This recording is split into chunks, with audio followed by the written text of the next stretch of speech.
तो last episode में हमने देखा था कि ये आदमी मूसेंग के ऊपर अटैक करने के लिए बढ़ गया था, लेकिन मूसेंग फ्लैग छपकते इसी अटैक से बच जाता है। तब ये लड़का कहता है प्लीज माफ कर दो भाई, गलती से हो गया। जिस वक्त कुछ सुने मूसेंग अपने स्वॉर्ड सीधे से बॉडी के आर पार कर देता है। तब इस लड़के का खेल यहीं पे खत्म हो जाता है। जिस पर अब ऐसा होते इधर मास्टर चैन को पता चल जाता है कि उसके आदमी को किसी ने मार दिया, इसलिए अपने मास्टर से कहता है कि मास्टर वो तो मारा गया। तब हाँ जो मास्टर चैन को एक पील देते हुए कहता है कि ये लो, इसकी हेल्प से तुम उस मूसेंग को बहुत ही आसानी से मार पाओगे। जिस पर मास्टर चैन बहुत ही खुश होते हुए कहते हैं क्या माइग्रेशन पिल, अब तो पक्का मेरे हाथों से वो मूसेंग का बच्चा नहीं बच पाएगा। और अब सीन चेंज होता है, हमें मैच वाले दिन एरिना का सीन दिखाया जाता है जहाँ पर मूसेंग के साथ साथ सभी एल्डर और रॉयल पैलेस के लोग भी पहुंच चुके थे। तब मास्टर चैन भी अब एरिना में आते हुए कहते कि जब हम लोग पहली बार मिले थे तो तुम बहुत ही ज्यादा वीक थे, लेकिन अब काफी ज्यादा पावरफुल हो चुके हो। जिस पर मूसेंग कहता कि लेकिन तुम बिल्कुल पहले की तरह खड़ूस बुढ़े ही हो, इसलिए बकवास बंद करो, चुपचाप फाइट करो।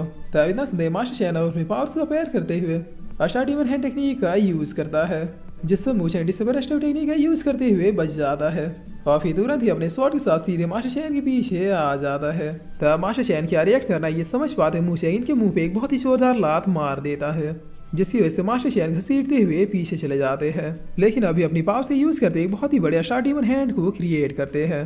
तब मूसेंग वर्क हुई देरी की अपने मास्टर सोल को अपेयर कर लेता है, जिस पर यह हैंड अब मूसेंग को मसलने की कोशिश करने लगता है, मगर मूसेंग इसे डिस्ट्रॉय करता हुआ बाहर निकल जाता है। तब इसी वजह से मास्टर चैन और भी ज्यादा इंजर्ड हो जाते हैं, जिस वजह से एल्डर जो है मूसेंग बहुत ही शेयरअप करते हुए कहते कि बेबी उसका खेल खत्म कर दो। तब फ्लो में एल्डर भी कहता है कि यस बेबी उसे खत्म करो, मगर फिर इन्हें रियलाइज होता है कि आखिर एल्डर जोया ने क्या बोला। तब एल्डर जोया से पूछते हैं कि ये कब हुआ, जिस पर एल्डर जोया कहती है ज्यादा मत सोचो, मैं इसे ऐसे ही छेड़ते रहती हूँ। जिस पर हाँ जो स्माइल करते मास्टर चैन को इशारा करता है। तब मूसेंग इसे मारने के लिए बहुत तेजी से बढ़ जाता है, लेकिन ये अपने अष्टा डीमन हैंड से इसी अटैक को रोक लेते हैं, जिसके बाद स्पील को निकाल कर खा लेते हैं।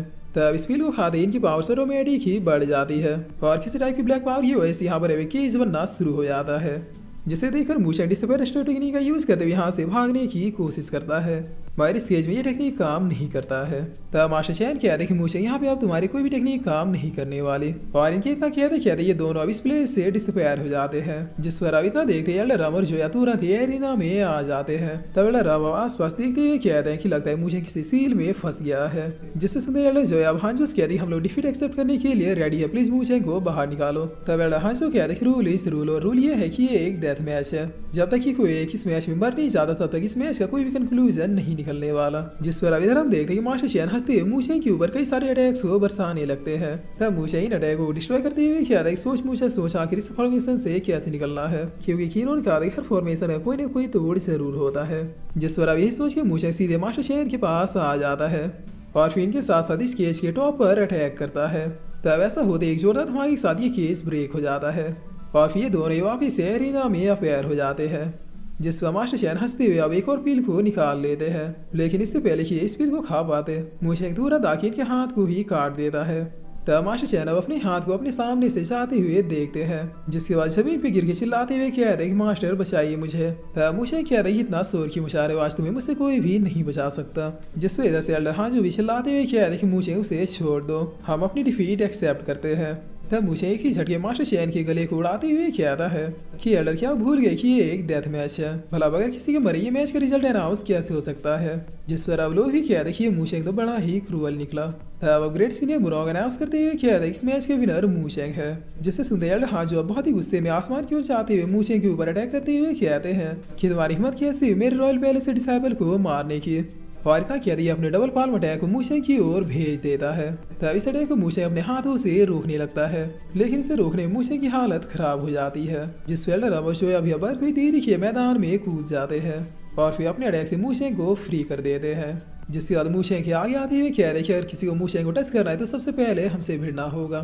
तब एल्डर हांजो अपने ट्रू पावर्स को अपेयर करते हुए कहते हैं कि आज इस लड़के को कोई भी नहीं बचा सकता, और इतना किया कि अब एक बहुत ही बड़ी खटाना को क्रिएट कर लेते हैं, जिसके बाद इसे इन लोगों की ओर फेंकते हुए कहता है ठीक है फिर तुम लोग भी मरो इसके साथ। तभी सड़क को ये दोनों एल्डर झेल तो लेते हैं, लेकिन इसकी वजह से बहुत ही दूर चले जाते हैं, जिसमें मुझे खुद से कहते काश मेरा कीनो अभी मेरे साथ होता, फिर वेस्टर्न की बुढ़ी को बताता कि आखिर असली पावर कहते किसे है। तभी हाँ जो मुझे की ओर दोबारा से एक और अटैक को कर देते हैं और करते हुए कहते कि अब मर भी जाओ तकलीफ कम होगी, लेकिन इससे पहले कि अटैक मुझे को टच भी कर पाते एक पावरफुल शील्ड मुझे के सामने अपेयर हो गए इन सारे अटैक्स को ब्लॉक कर देता है।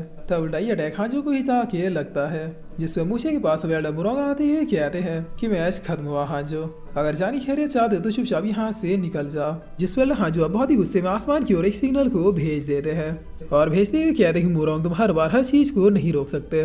तब इनके ऐसा करते आसमान और किसी पर्सन के आने का इम्पैक्ट सुनाई देता है और तुरंत ही एल्डर मुरोंग के सामने दो कल्टीवेटर आ जाते हैं जो आते हुए कहते हैं कि मुरोंग तुम दिन प्रतिदिन बूढ़े होते जा रहे हो।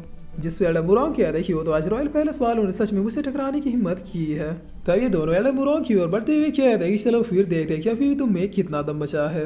और इतना क्या ये दोनों ही कल्टीवेटर अपने स्वॉर्ड्स को अपेयर करते एल्डर मुरोंग की ओर अपने अपने अटैक्स को भेजने लगते हैं, जिससे एल्डर मुरोंग अपने स्वॉर्ड साइड टेक्निक का यूज करते हुए एक ही बारी में डिस्ट्रॉय कर देते हैं। तब ये दोनों कहते हैं कि लगता है हमने सीनियर मुरोंग को कुछ ज्यादा ही अंडरएस्टिमेट किया। वेल चलो हम इन्हें अपना ट्रू पावर्स दिखाते हैं। जिस वजह इतना कहते ये दोनों मिलकर किसी टाइप की फॉर्मेशन को क्रिएट करना शुरू कर देते हैं, जिसकी वजह से आसमान में एक डेविल अपेयर होना शुरू हो जाता है। तब मुरोंग भी अपने स्वॉर्ड को अपेयर करते हुए रेडी हो जाते हैं, जिसमें डेविल गेट के मुंह से एक बहुत ही बड़ा कटाना निकलना शुरू हो जाता है, जिसे ये दोनों पकड़ के सीधे मुरोंग की ओर भेज देते हैं। इतना ही नहीं बहुत ही फास्टली आगे दोबारा अपने पैरों से इस पर हिट करते हैं, जिसकी वजह से इस कटाना की इम्पैक्ट और भी ज्यादा बढ़ जाता है। मगर मुरोंग ने भी अपनी दाढ़ी और बाल ऐसे सफेद नहीं किए थे, ये भी एक ही पल में इस अटैक को डॉज करते हुए पीछे की ओर धकेल देते हैं। तुरंत ही दूसरा कल्टीवेटर आके स्वॉर्ड से एक बहुत ही पावरफुल अटैक को कर देता है, जिसकी वजह से यहाँ पर एक बहुत ही पावरफुल एनर्जी रिलीज होती है और आसमान में देखने पता चला ये तीनों अब इस प्लेस के बैरियर को ब्रेक करते हुए किसी दूसरे प्लेस में चले जाते हैं। तब हाँ जो अपने सारे लोग साथ एक तरफ आसमान में खड़े हो जाते हैं, जिसकी वजह से यहाँ पर एक बहुत ही पावरफुल ऑरा क्रिएट होता है, जिसे देखते ही लोग कहते हैं इस बुढ़े ने तो सारे पावरफुल मास्टरों को अपनी तरफ कर लिया है। तब मुझे भी आप सोचते हुए किया था कि उनसे फाइट कर पाना लगभग इम्पॉसिबल है। मैंने एक्सपेक्ट नहीं किया था कि ये बुढ़ा इतनी तैयारी के साथ आया है। जिस वेला हाँ जो हंसते हुए किया था कि अब हम लोग भी देखते कि हमारे सामने कौन आता है। जोतन सेक्ट आखिरी मौका है, चुपचाप उस बास्टर मूसे को हमारे हवाले कर दो वरना आज या जोतन सेक्ट को पूरी तरीके से तबाह कर दिया जाएगा। तब रम और जो है दोबारा से मूछे के सामने आते हैं क्या है कि हम लोग भी देखते हैं कि आखिर कौन माइकल आल मूछे को टच करता है। हम लोग किसी भी कीमत में मूछे को नहीं सौंपने वाले। जिस वेला हाँ जो कह रही जैसी तुम लोगों की मर्जी। मूछे कह रही हाँ जो रुक जाओ मैं आ रहा हूँ, और इतना कह दी मूछे अब खुद ही आगे चला जाता है। तब ये दोनों एल्डर मूछे को रोकते हुए कहते हैं कि रुक जाओ ऐसा मत करो, हम लोग साथ में लड़ेंगे। जून भी कहती कि मूछे वापस लौटो, हम लोग कोई दूसरा रास्ता ढूंढ लेंगे।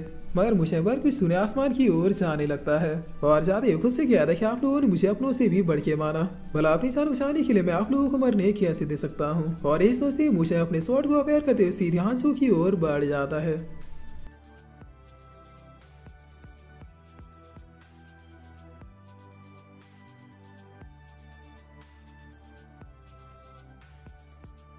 और इसी के साथ ये एपिसोड यहीं पे खत्म होता है।